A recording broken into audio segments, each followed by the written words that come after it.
Stocks for future.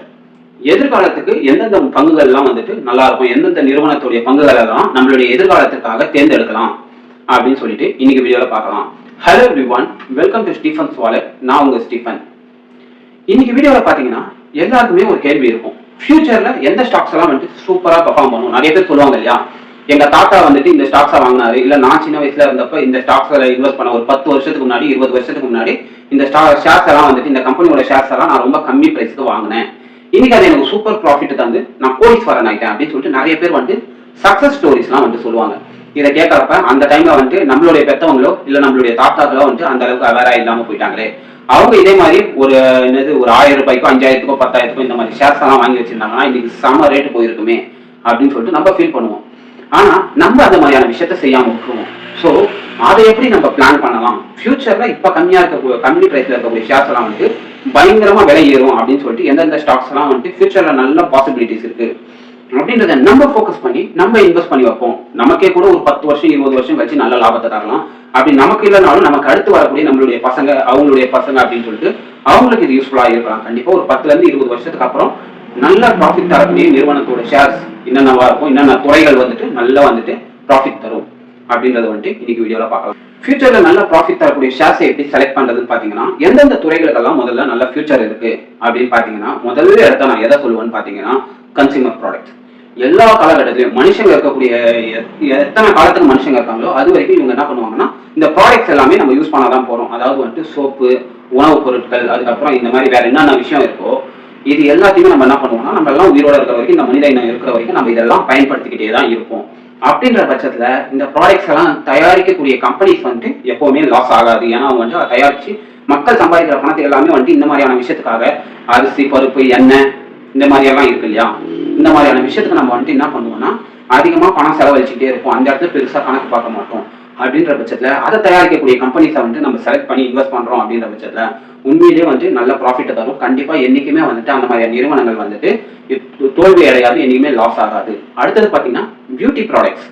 இதுக்கும் பாத்தீங்கன்னா நல்லாவே ஃபியூச்சர் இருக்கு. நிறைய நிறுவனங்கள் வந்துட்டு அதுக்கும் இருக்குது. அந்த மாதிரியான கம்பெனிஸை வந்துட்டு நம்ம தேர்ந்தெடுத்து இன்வெஸ்ட் பண்ணலாம்.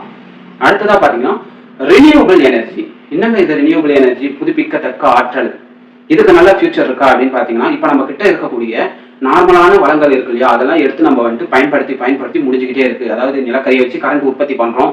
அது வந்துட்டு என்னைக்கோ ஒரு நாள் வந்துட்டு இந்த நிலக்கரி எல்லாம் தீரதான் போகுது. கிட்டத்தட்ட நம்ம மேக்சிமம் யூஸ் பண்ண ஆரம்பிச்சிட்டோம். இன்னும் சில நாட்கள்ல இந்த நிலக்கரி இந்த மாதிரியான விஷயங்கள்லாம் பூமியில இருக்கக்கூடிய ரிசோர்ஸ் எல்லாம் தீர்ற பட்சத்துல எல்லாருமே முழுக்க 100% வந்துட்டு ரினியூவபிள் எனர்ஜியை நோக்கி தான் போய் ஆகணும் அப்படின்ற சூழ்நிலை வர பட்சத்துல அந்த ரினியூவபிள் எனர்ஜி அந்த துறையில வந்துட்டு எந்த நிறுவனங்கள்லாம் அதிகமா முதலீடு செய்யறாங்களோ அதுல வந்துட்டு நம்ம இன்வெஸ்ட் பண்ணோம்னா கண்டிப்பா ஃபியூச்சர்ல நல்ல ப்ராஃபிட் பார்க்கலாம். அப்ப பாருங்க, புதுப்பிக்கத்தக்க ஆற்றல்னா என்ன, சூரிய ஒளி, அதுக்கப்புறம் காற்றாலை, இந்த மாதிரியான விஷயத்துல வந்துட்டு எந்தெந்த நிறுவனங்கள்லாம் வந்துட்டு இன்வெஸ்ட் பண்றாங்களோ அந்த நிறுவனங்களுடைய பங்குகளை வந்துட்டு நம்ம வாங்கி வச்சுக்கலாம். அடுத்ததா ரினியூவபிள் எனர்ஜிக்கு அடுத்தபட்சமா நம்ம என்ன கம்பெனியை பார்க்கலாம் அப்படின்னு பாத்தீங்கன்னா எலக்ட்ரிக் வெஹிக்கிள்ஸ். இந்த எலக்ட்ரிக் வெஹிக்கிள்ஸுக்கு உண்மையிலே பாத்தீங்கன்னா நல்ல ஒரு இது இருக்கு, ஃபியூச்சர் இருக்கு. ஏன்னா நம்ம இந்த பெட்ரோல் டீசல்லாம் ஏதோ ஒரு கட்டத்துல தீரதான் போகுது, ஏதோ ஒரு காலகட்டத்துல. அப்படி தீர்ற பட்சத்துல எல்லாருமே என்ன பண்ணுவாங்கன்னா இந்த எலக்ட்ரிக் வெஹிக்கிள்ஸுக்கு மாறிடுவாங்க. அப்ப அதுல எந்தெந்த நிறுவனங்கள்லாம் வந்துட்டு நல்லா இன்வெஸ்ட் பண்ணிக்கிட்டு இருக்காங்க அப்படின்றத பார்த்து அந்த கம்பெனிஸோட ஷேர்ஸை வந்துட்டு நம்ம வாங்கலாம். அடுத்ததா பாத்தீங்கன்னா பேட்டரிஸ். ஃபுல்லாமே எல்லாருமே வந்துட்டு இந்த ரினியூவபிள் எனர்ஜி சேஞ்ச் ஆகிறாங்க, எல்லாம் வந்துட்டு எலக்ட்ரிக் வெஹிக்கிள்ஸ் வராங்கன்னா அந்த பவரை ஸ்டோர் பண்றதுக்கு பேட்டரிஸ் தேவைப்படும். அப்ப அந்த பேட்டரியில யாரெல்லாம் இன்வெஸ்ட் பண்றாங்க, யாரெல்லாம் பெஸ்டா இருக்காங்க அப்படின்னு பார்த்து அந்த நிறுவனங்களை நம்ம இன்வெஸ்ட் பண்ணோம்னா ஃபியூச்சர்ல நல்லா ப்ராஃபிட் பார்க்கலாம். அப்ப பாருங்க, ரினியூவபிள் எனர்ஜியை தொடர்ந்து அடுத்தபடியா வந்துட்டு எலக்ட்ரிக் வெஹிக்கிள் அடுத்து தொடர்ந்து பேட்டரிஸ், இந்த மாதிரியான நிறுவனங்கள் எல்லாம் செலக்ட் பண்ணி அதுல பேட்டரி தயாரிக்கிறதுக்கு நிறைய நிறுவனங்கள் இருக்கு. அதுல யார் பெஸ்டா பண்ணிக்கிட்டு இருக்கா, அதுக்குள்ள என்னென்ன விஷயங்கள் தான் இருக்கு அப்படின்னு சர்ச் பண்ணி அதுல நல்ல கம்பெனியை தேர்ந்தெடுக்கிறது மிக முக்கியம். அடுத்ததா பாத்தீங்கன்னா எல்லாருக்குமே தெரியும், மனுஷனா பிறந்த எல்லாருக்குமே நோய்ன்றது கண்டிப்பா வந்துகிட்டே இருக்கும். இப்ப இருக்கக்கூடிய எல்லாருக்குமே பாத்தீங்கன்னா அதிகமா புது நோயா வந்துகிட்டு இருக்கு. அப்படின்ற பட்சத்துல ஃபார்மா செக்டர் இருக்கு இல்லையா, இந்த மருந்துகள்லாம் தயாரிக்கக்கூடிய, அப்ப இந்த ஃபார்மா செக்டர்ன்றது வந்து என்னைக்குமே வந்துட்டு அவ்வளவு சீக்கிரத்துல வந்து லாஸ் எல்லாம் வந்துட்டு அடையாது.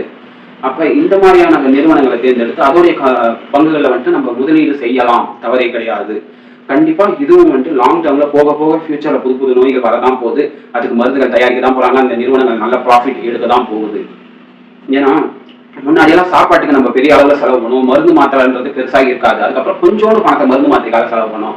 இப்போ நிறைய பேர் பார்த்தீங்கன்னா மாசத்துக்கு 10,000க்கும் 15,000 20,000க்கும் மருந்து மாத்திரை தின்னுட்டு இருக்காங்க. சாப்பாட்டுக்கு எவ்வளவு செலவு பண்ணுவாங்க அதோட மருந்து மாத்திரைக்கு அதிகமாக செலவு பண்ற அளவுக்கு இந்த சூழ்நிலை எல்லாமே மாறிடுச்சு. அப்போ இந்த மாதிரி ஃபார்மா செக்டர்லயும் நம்ம இன்வெஸ்ட் பண்ணலாம். அடுத்ததா பார்த்தீங்கன்னா இது எல்லாருக்குமே தெரிஞ்சதுதான் ஏஐ, ஆர்டிஃபிஷியல் இன்டெலிஜென்ஸ். எந்தெந்த நிறுவனங்கள்லாம் வந்துட்டு ஆர்டிஃபிஷியல் இன்டெலிஜென்ஸ்ல வந்துட்டு இன்வெஸ்ட் பண்றாங்களோ, அதுக்காக இந்த டெக் ரிலேட்டடா வந்துட்டு இன்வெஸ்ட் பண்றாங்களோ அந்த துறை பங்குகள்ல வந்துட்டு நம்ம வாங்கிக்கலாம். அதுல நம்ம பணத்தை வந்துட்டு இன்வெஸ்ட் பண்ணலாம். இது எல்லாமே பாத்தீங்கன்னா இப்ப நான் சொன்ன இந்த கம்பெனிஸ் எல்லாமே சூப்பரான ஒரு ஃபியூச்சர். ஒரு 10ல இருந்து 20 வருஷத்துக்கு அப்புறமா பாத்தீங்கன்னா இந்த கம்பெனிஸோட ஷேர்ஸ் எல்லாம் வந்துட்டு 500 மடங்கு 1000 மடங்கு வந்துட்டு உயர்ந்திருக்கிறதுக்கான வாய்ப்புகள் ரொம்ப அதிகமா இருக்கு. இந்த துறைகள்ல இருக்கக்கூடிய நிறுவனங்கள் எல்லாமே வந்துட்டு வளர்ச்சியை நோக்கி தான் போக போகுது அப்படின்றது வந்துட்டு ரொம்பவே ஸ்ட்ராங்கான ஒரு விஷயம், ரொம்பவே உண்மையான ஒரு விஷயம். ஸோ இந்த வீடியோவில் இந்த விஷயத்தை தான் உங்களுக்கு நான் சொல்லணும் அப்படின்னு சொல்லிட்டு நினைச்சேன்.